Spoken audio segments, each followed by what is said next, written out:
Assalamualaikum warahmatullahi wabarakatuh. Hai, saya Arin. Di video kali ini saya akan menjawab pertanyaan yang masuk mengenai apakah PKH yang tidak cair di tahap 1, 2, dan 3 selanjutnya di tahap 4 ini bisa cair lagi. Karena kan isu-isu yang kita dengar untuk PKH tahap 4 ini maupun BPNT katanya itu akan melalui tunai lewat kantor pos. Apakah yang tidak cair di tahap 1, 2, dan 3 bisa cair di tahap 4 ini melalui kantor pos? Simak video ini sampai habis dan jangan lupa dukung channel ini dengan cara klik like dan share ke seluruh sosial media yang Anda punya agar masyarakat yang lain dan teman-teman yang lain juga bisa mengetahui informasi seputaran bansos yang saya sampaikan di channel ini.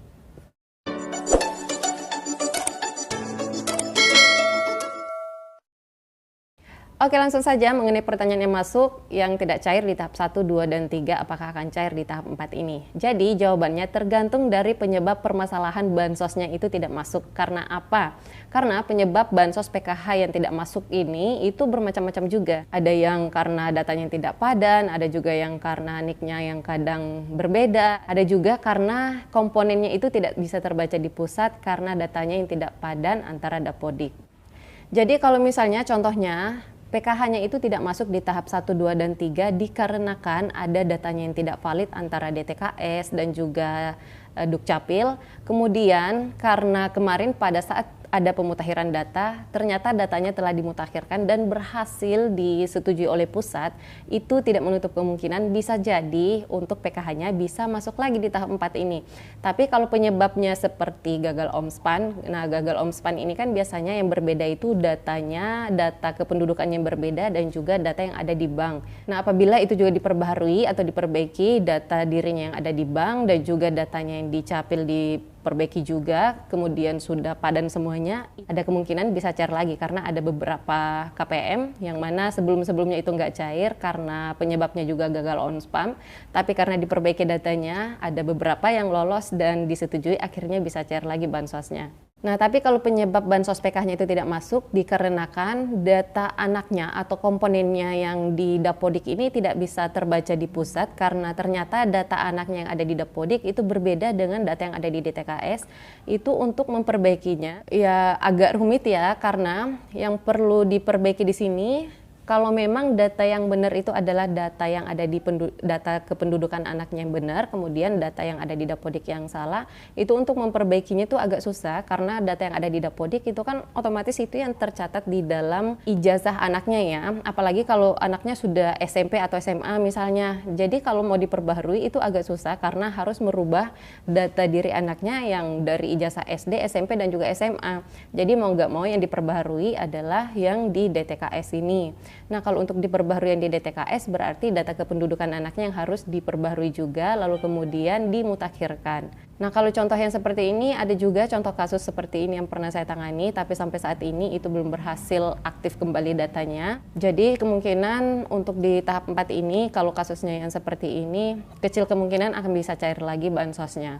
Ya, kalau untuk tahun-tahun berikutnya kita nggak tahu ya, semoga saja ada terus perbaikan data dan bisa disetujui akhirnya bansosnya bisa masuk lagi. Nah, kemudian untuk penyebab selanjutnya contoh yang gagal on spam. Kalau gagal on spam ini juga ada beberapa KPM yang kasusnya seperti ini. Nah, gagal on spam ini kan disebabkan karena data kependudukannya itu berbeda dengan data diri yang ada di bank. Nah, ada contoh kasus seperti yang saya tangani kemarin. Itu KPM-nya untuk nick-nya yang terdaftar di DTKS ternyata berbeda dengan nick yang aktif di Dukcapil. Jadi nick-nya yang aktif di Dukcapil itu bedanya jauh banget dan juga namanya beda jauh, sehingga kalau mau dilakukan perbaikan itu susah karena ternyata nick-nya yang aktif di Capil itu tidak terdaftar di DTKS. Jadi solusinya KPM yang seperti ini harus didaftarkan ulang sebagai peserta baru di dalam DTKS. Nah, kelemahannya bagi masyarakat yang seperti ini atau KPM yang seperti ini yang didaftarkan ulang masuk ke dalam DTKS itu akan kecil kemungkinan bisa cair lagi di tahap 4 ini karena namanya juga peserta baru di dalam DTKS ya. Jadi harus menunggu kuota terlebih dahulu atau harus menunggu lagi didaftarkan lagi sebagai penerima bansos baru bisa menjadi penerima bansos yang baru, dan kemungkinan pada saat namanya sudah berhasil mendapatkan bansos lagi itu akan mendapatkan buku tabungan yang baru dan juga kartu KKS yang yang baru.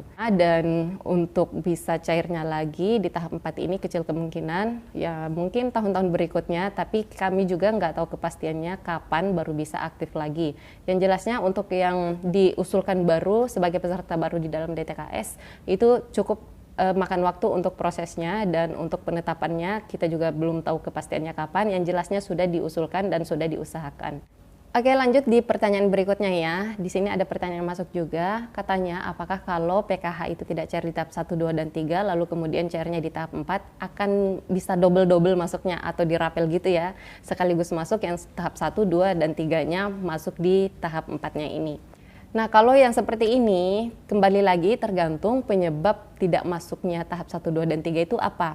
Nah, ada juga beberapa KPM, dia itu belum bisa mengambil bansosnya di tahap 1, 2, dan 3 karena ternyata untuk buku tabungan dan juga KKS barunya itu yang kasusnya peralihan ya, yang tadinya misalnya dia menggunakan Bank Mandiri atau Bank BNI, lalu kemudian proses pengalihan ke Bank BRI.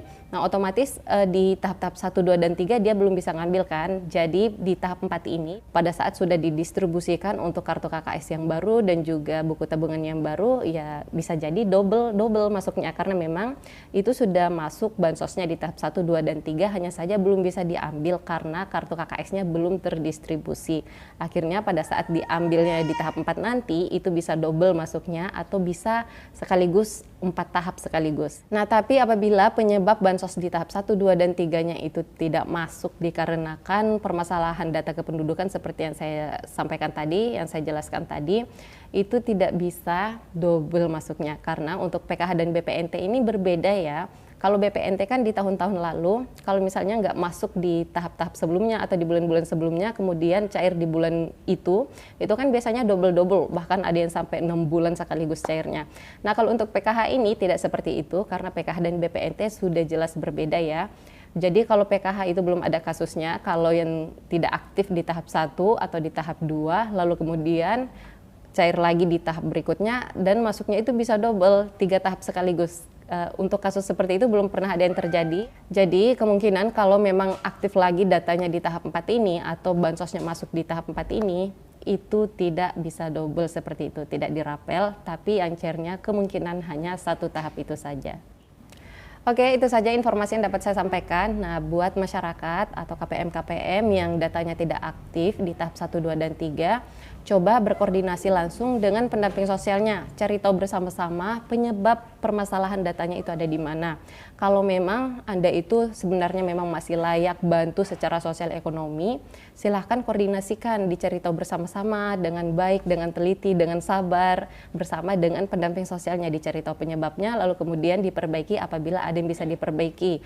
Kalau memang tidak bisa diperbaiki karena penyebabnya fatal, itu solusi yang terakhir adalah diusulkan balik menjadi peserta baru di dalam DTKS. Nah, tapi kalau bansosnya itu tidak masuk dikarenakan mungkin karena sosial ekonominya sudah mulai meningkat, menengah ke atas, atau mungkin di dalam kartu keluarganya itu ternyata terdapat ada yang berstatus pekerjaannya itu sebagai pegawai negeri sipil atau TNI atau Polri.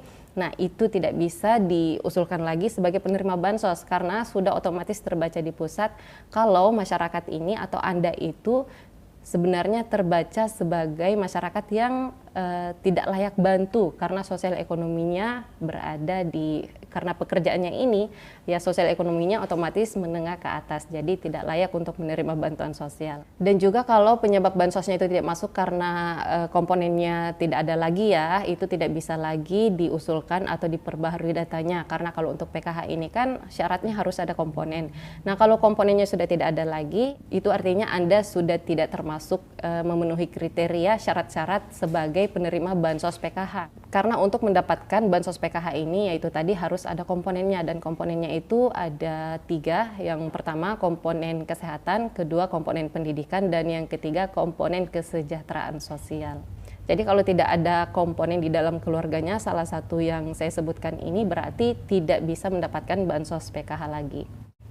Baiklah, itu saja informasi yang dapat saya sampaikan di video kali ini. Semoga apa yang saya sampaikan mudah difahami, dan bagi yang ingin bertanya seputaran bantuan sosial juga, silakan tulis komentarnya di bawah video ini. Terima kasih banyak yang sudah menonton video ini sampai habis. Sampai ketemu lagi dan saya di video selanjutnya. Wassalamualaikum warahmatullahi wabarakatuh.